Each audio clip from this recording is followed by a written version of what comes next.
오늘 요한계시록 2장과 3장에 나타난 일곱 교회 이야기의 마지막으로 라오디게아 교회에 대해서 살펴보도록 하겠습니다.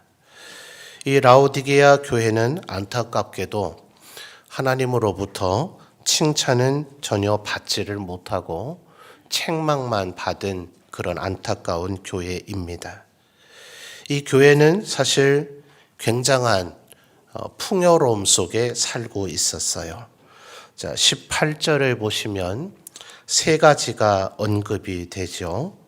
자, 18절 우리 같이 한번 살펴볼까요? 내가 너를 권하노니 내게서 불로 연단한 뭐죠? 금이 나오죠. 그리고 금을 사서 부요하게 하고 그 다음에 뭐가 나옵니까? 흰옷을 사서 입어서 벌거벗은 수치를 보이지 않게 하고 세 번째 뭐가 나옵니까? 안약을 사서 눈에 발라 보게 하라 하는 말씀이 나옵니다. 이 라오디게아 지역이 우리 말로 사통팔달이다 이런 얘기를 하죠. 아마 우리 경상도에서는 대구가 그런 역할을 좀 하게 됐었던 것 같고요. 우리나라 전체로는 대전이 아마 그런 역할을 좀 하게 되지 않았나 싶어요. 여러 지역을 연결하게 되는 교통의 요충지가 되면 그곳에서는 필연적으로 상업이 발달하게 됩니다. 그래서 이 라오디게아에는 일찍부터 거대한 은행이 금융업이 굉장히 발달을 해서 그러다 보면 그 금융업에 종사하는 사람들 어디 살겠어요? 라오디게아에 살게 되니까 라오디게아의 주민이 늘어나게 되고 또 그 지역 주민이 수입이 많게 되면 세금이 늘어나게 되고 그러면 그 도시의 인프라 기반들이 발달하게 되는 수순을 밟게 되죠. 그러니까 이 지역에 금이 있어서 그런 금이 이제 상업 그런 유통을 통해서 점점 더 흘러 들어오게 되기 때문에 도시 자체가 굉장히 부유한 도시였다 그래요. 18절에서는 두 번째로 흰 옷을 얘기하고 있습니다만 고대에는 염색 기술이 발달하지 않아서 염색을 하는 그런 옷감들이 굉장히 고가로 거래되곤 했다라는 것을 제가 여러 차례 설명을 드렸죠. 오전 예배 때도 잠깐 가정에서 시작된 교회의 예를 들면서 빌립보 교회 누구죠? 자주색 옷감 장사를 하는 루디아. 이 붉은색 염료가 구하기가 굉장히 어려웠다 그래요. 그러니까 대부분의 나라들이 고대로 가면 색깔 있는 옷은 아무나 못 입습니다. 뭐 그런 신분적인 제한을 두지 않았다 하더라도 돈이 비싸기 때문에 평민이나 상민들은 그런 하층 계급의 분들은 입을래야 입을 수가 없었을 거예요. 입지 못한다 이렇게 제한을 두지 않았더라도 이제 수급에 비해서 원하는 사람들이 많아서 고가로 거래가 되니 안 됐을 거예요. 그래서 고대에는 대부분의 나라들이 신분에 따라서 아예 옷을 입는 것을 제한을 두기까지 했죠. 뭐 색깔이야 여러 가지가 있지 않겠습니까? 그래서 붉은색만 필요한 건 아니겠죠.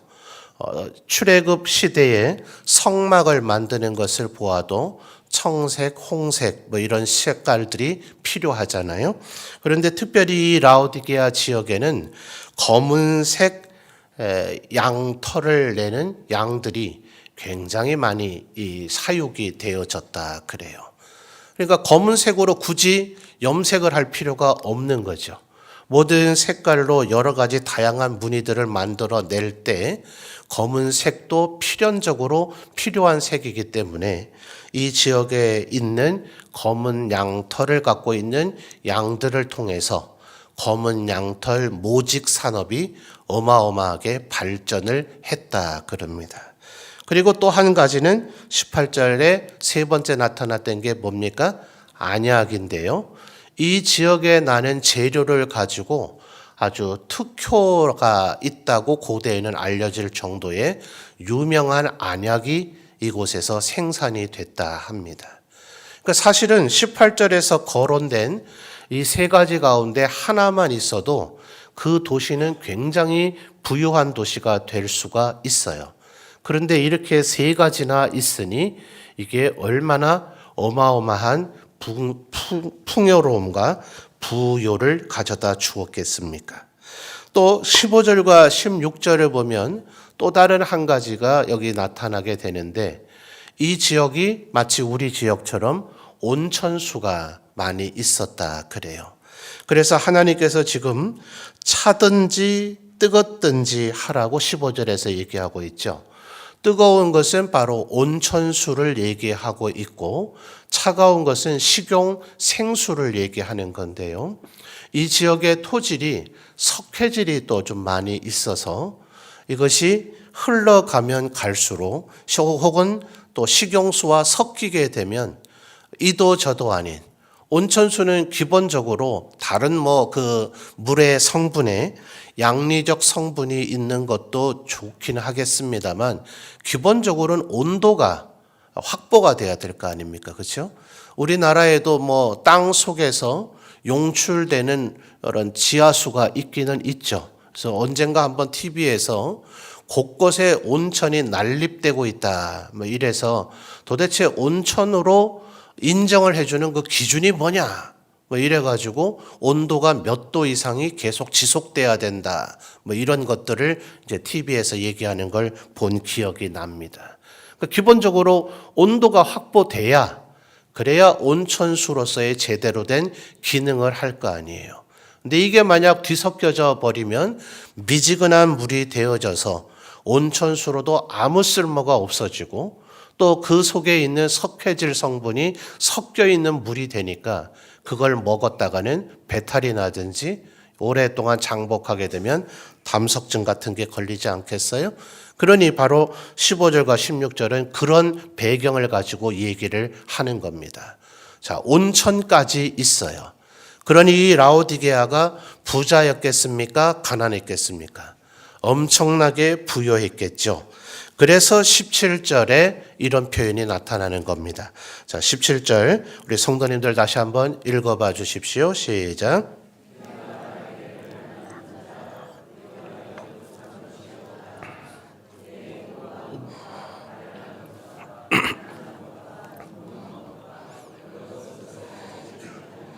아멘. 자, 상반절에 뭐라고 주장해요? 나는 부자라 부요하여 부족한 것이 없다. 이렇게 말할만 하죠. 그렇죠? 라오디게아의 상황을 우리가 이해를 하고 보니 야, 이 동네 사람들은 굉장히 부자겠구나. 이제 그런 생각을 하게 될 겁니다. 미국의 그 캐나다 국경의 서쪽 편으로 미국 본토라고 해야 될까요? 본토하고는 조금 떨어져 있는 알래스카라고 하는 주가 있죠.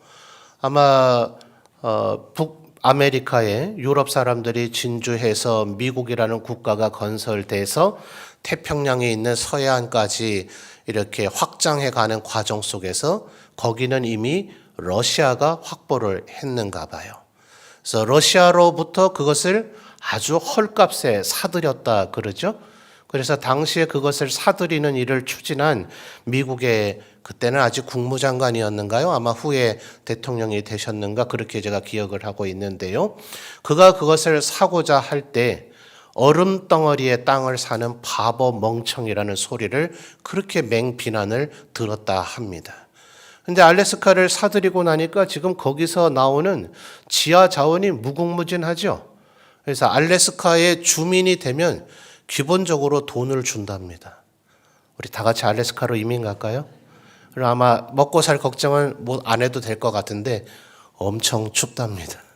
알래스카 바로 밑에 있는 곳에 서해안 태평양 앞에 섬이 있는데 그곳에 신대원 룸메이트가 그곳에 지금 한인 목회를 하고 있어서 얘기를 간혹 들어보곤 하는데 살기는 좋으나 정말 춥다. 이제 그런 얘기는 하더라고요.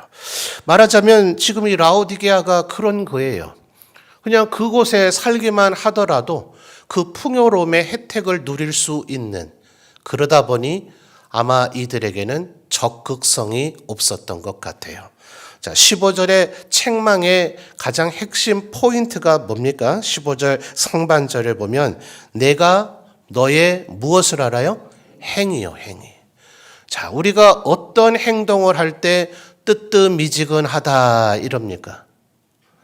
이거는 뭐 하겠다는 건지 말겠다는 건지, 그죠?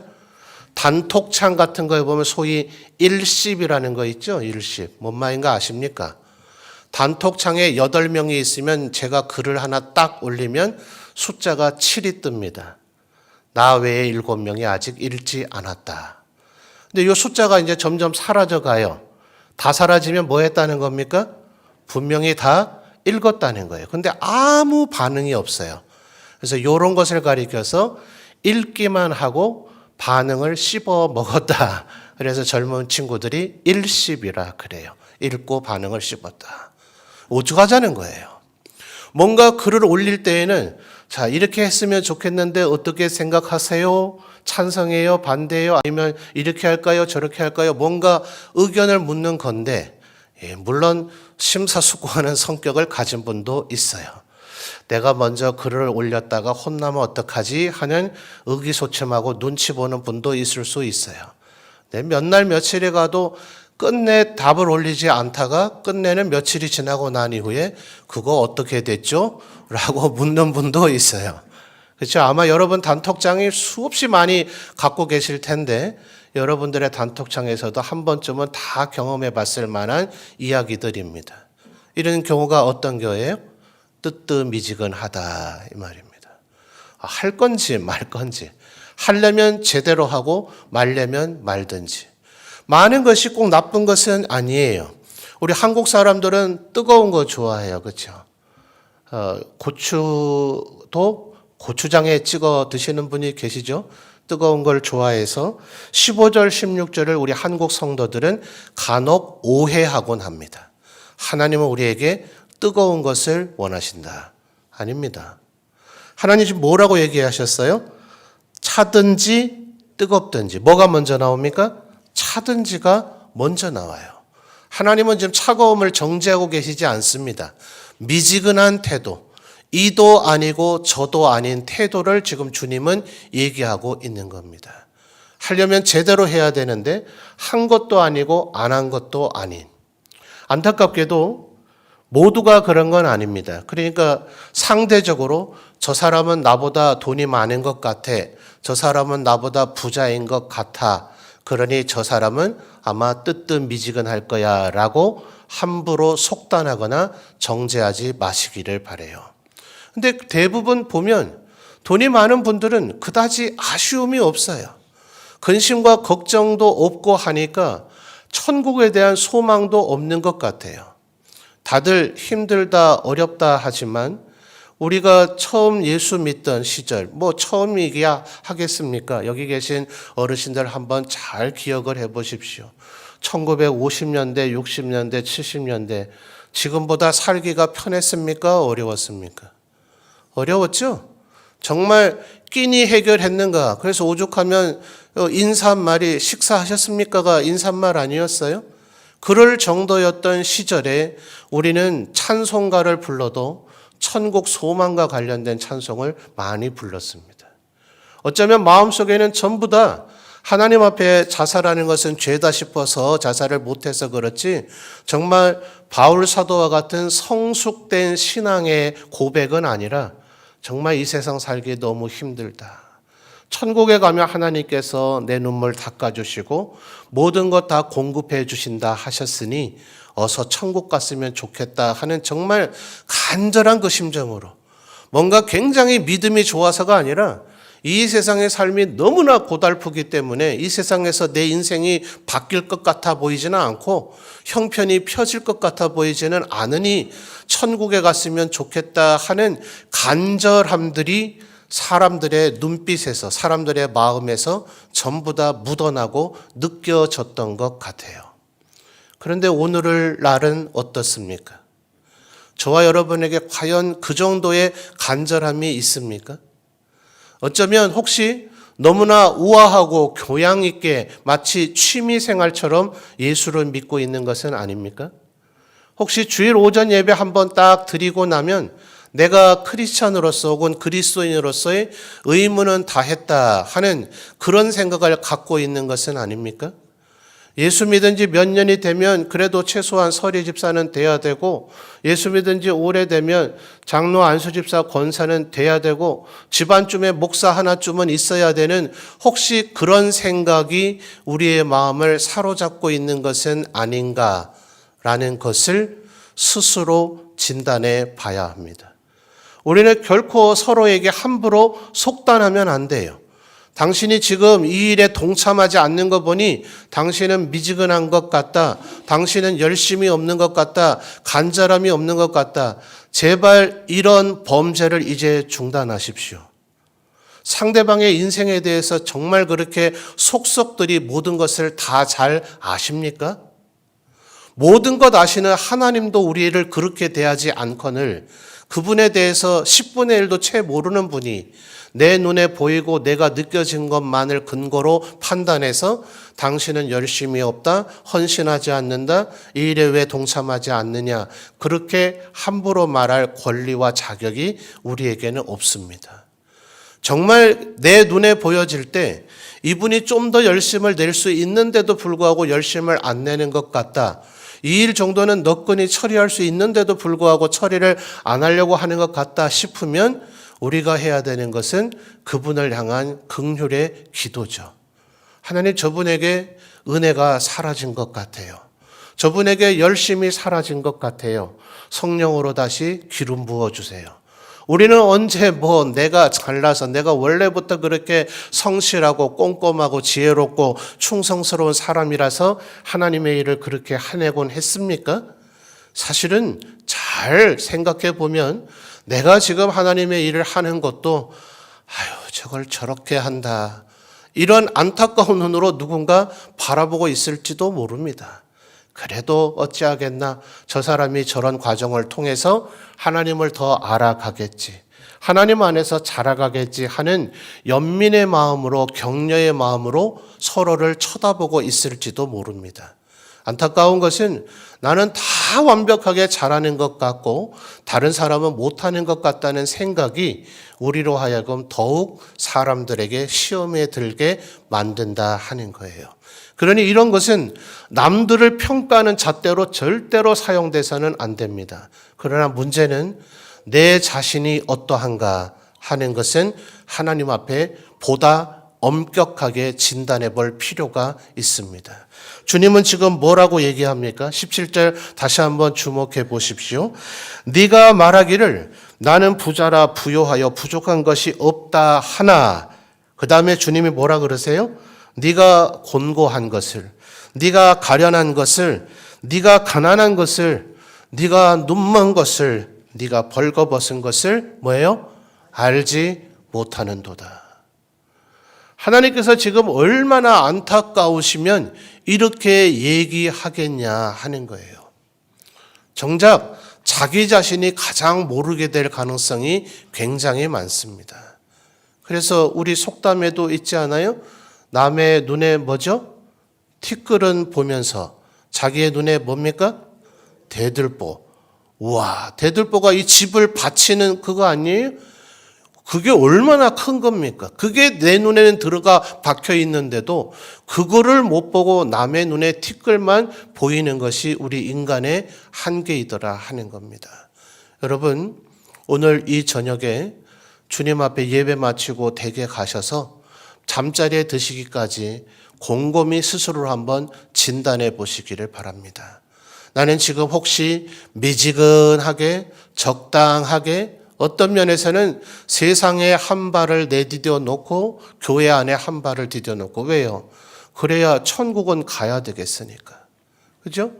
천국은 가야 되니 교회에 한 발을 디뎌 놓기는 했지만 여전히 육신의 정욕, 안목의 정욕, 이생의 자랑을 온전히 버리지 못해서 세상 명예와 세상 권세와 세상 탐욕을 여전히 추구하고 있지는 않은가. 그러니 주님이 지금 뭐라고 그러십니까? 18절 아까 이미 우리 살펴봤습니다만 상반절에 무슨 구조로 이 얘기를 하는가를 보세요. 내가 너를 권하노니 내게서 예수님에게서 끝에 다 뭐 하라는 겁니까? 금도 사고 흰옷도 사고 안약도 사라고 얘기하고 있어요. 너무 어처구니 없지 않아요? 라우디아에는 이것이 흘러 넘칩니다. 그런데 주님께서는 지금 뭐라고 얘기하시느냐 하면 그건 너희 것 아니다. 그거 아무짝에도 쓸모없는 것이다 라고 얘기하고 있는 거예요. 너희가 안약을 판매해서 그것으로 부를 이루었다고 주장하기는 하나 정작 너희 눈은 멀어 있구나. 너희 눈은 바라봐야 할 것을 보지 못하고 있구나. 검은 양털의 모직이 분명히 비싼 고가에 판매될지는 모르겠습니다. 흰 옷은 이 시대에 판매되는 옷감 중에는 가장 볼품없고 가치 없는 것일지는 모르지만 하나님은 언제나 우리가 흰 옷을 입기를 원하세요. 자, 하얀 옷을 입으란 얘기가 아닙니다. 당연히 그런 줄 아시겠지만 그래도 확인하기 위해서 계시록 19장 8절을 또 가보죠. 전에도 몇 번 우리가 찾아봤던 말씀입니다. 계시록 19장 8절 말씀입니다.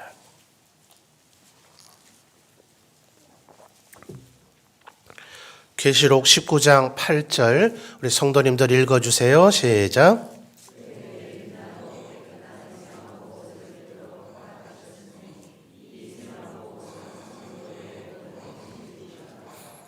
아멘. 자, 흰 옷이 상징하는 게 뭐라고요? 성도들의 뭡니까? 옳은 행실.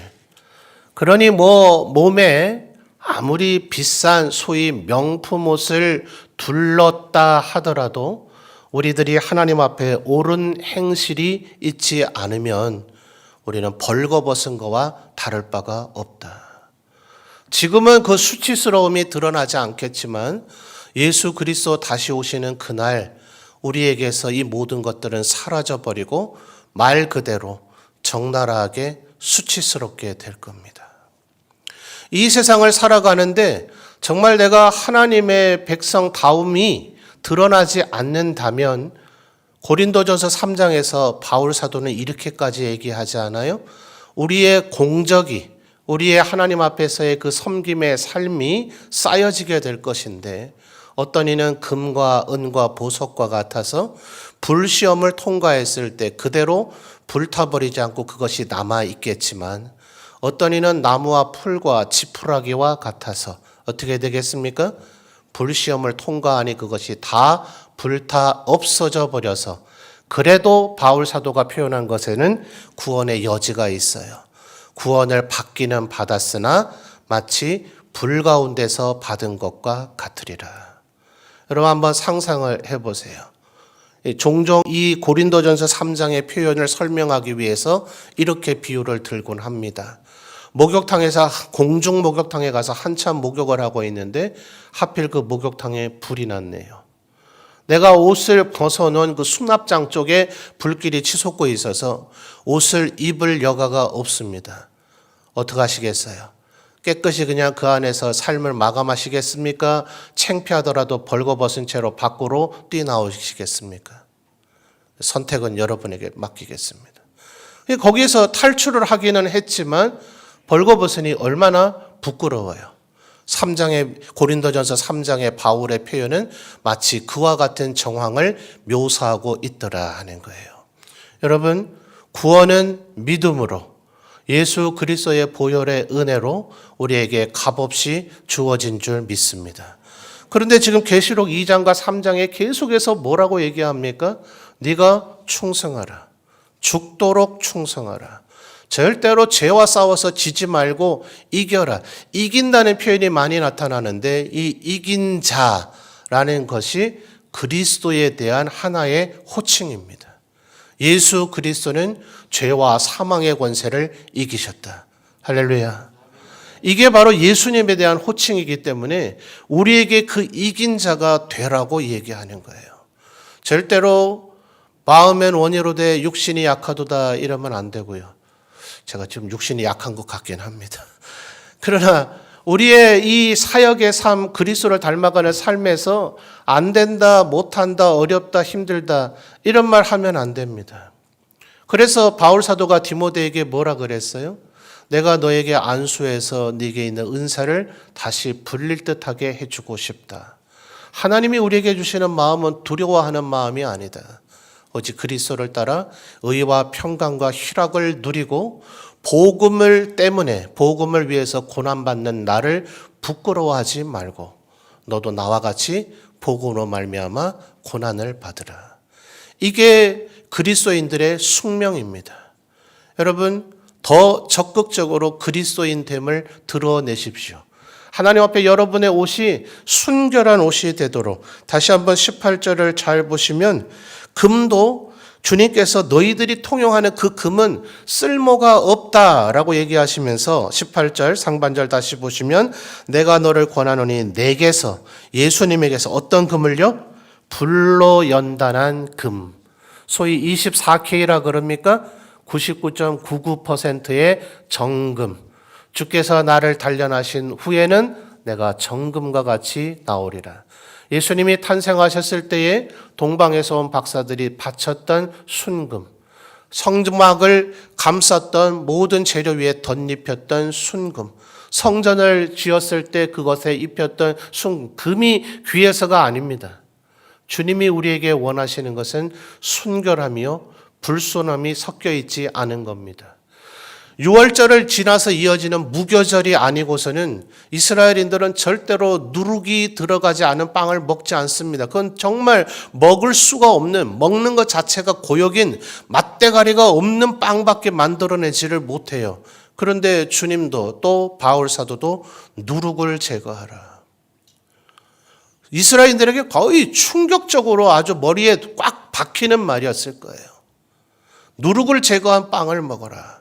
그들의 일상의 삶을 완전히 뒤바꾸는 도와 표현이기 때문에 얼마나 하나님께서 우리 안에 죄악된 것이 제거되어지기를 바라시면 미지근하지 말고 적당히 하지 말고 불순물이 더 섞여 있는 그런 금처럼 살지 말고 이 세상의 향락과 쾌락을 좋아서 고가의 검은 양털처럼 살려고 하지 말고 이 세상에서는 가치 없다고 할지 모르지만 하나님 앞에서 가장 존귀하게 여겨질 정결한 흰옷을 입은 자로 살아가라. 이렇게 지금 계속해서 이야기하고 계시는 거예요. 자, 이런 배경을 바탕으로 20절 말씀을 다시 한번 보십시오. 자, 20절 우리 성도님들 읽어 주십시오. 시작.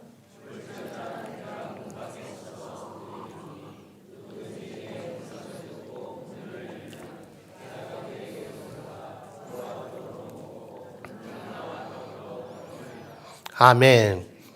20절은 종종 요 한 절만 딱 떼어내서 전도와 영접과 관련된 설교로 설명되어지곤 합니다. 자, 보십시오. 20절에 내가 예수님이죠. 어디에 계십니까? 문 밖에 서서 두드리노니 누구든지 내 음성을 듣고 누가 뭐 할까요? 문을 열면 그랬습니다. 절대로 예수님은 강제로 문을 열지 않으신다. 그래서 중세 화가들은 이 3장 20절을 그림으로 표현할 때에 밀고 여는 이 문을 여다지 문이라 그러잖아요. 그렇죠? 맞죠? 열고 닫고 하는 문. 이렇게 밀고 닫고 아니고요. 그러니까 여다지 문으로 그리는데 밖에서는 손잡이가 없어요. 예수님이 그걸 잡고 당기거나 밀거나 하질 못하고 오직 안쪽에만 손잡이가 있어서 안쪽에서 열고 닫을 수 있도록 그림을 그려놓고 있습니다. 그래서 안에서 내가 결단을 해서 문을 열고 예수님을 받아들이는 것, 그것이 곧 영접이다. 그래서 예수님을 그렇게 받아들이면 예수님이 우리와 더불어 먹고 마신다라는 것으로 이렇게 예수님을 받아들이라, 영접하라, 이런 쪽으로 이 20절이 설명되어지곤 하긴 합니다. 틀린 것은 아닙니다. 그런데 20절은 분명히 지금 14절에서 22절 사이에 있는 말씀인 고로 이 20절의 1차적인 그리고 어쩌면 보다 진정한 의미는 뭘까요? 이 세상에 온천에 현혹되지 말고 이 세상에 금에 현혹되지 말고 이 세상의 고가품인 검은색 양털 모직에 현혹되지 말고 너희들에게 부를 가져다 줄 그 안약에 현혹되지 말고 내가 주는 것만 먹으면 안 되겠니? 라고 주님은 우리에게 이야기하고 계시는 겁니다. 주님 주시는 생명의 떡을 먹어야 영원히 배고프지 않는 영생의 삶을 살게 되어질 줄 믿습니다. 주님 사마리아 성의 수가성 여인에게 뭐라 그러셨습니까? 네가 내가 누군 줄 알았다면 네가 나에게 물을 달라고 했을 것이다. 내가 주는 물을 마시는 자는 영원히 목마르지 않을 것이다. 이 세상의 금이나 검은 양털 옷이나 또 안약이나 온천 같은 것에 현혹되지 말고 주님이 우리에게 주시는 생명의 말씀, 주님이 우리에게 주시는 영원한 생수의 강으로만 만족하며 살아가시는 우리 모든 성도들이 되시기를 바랍니다.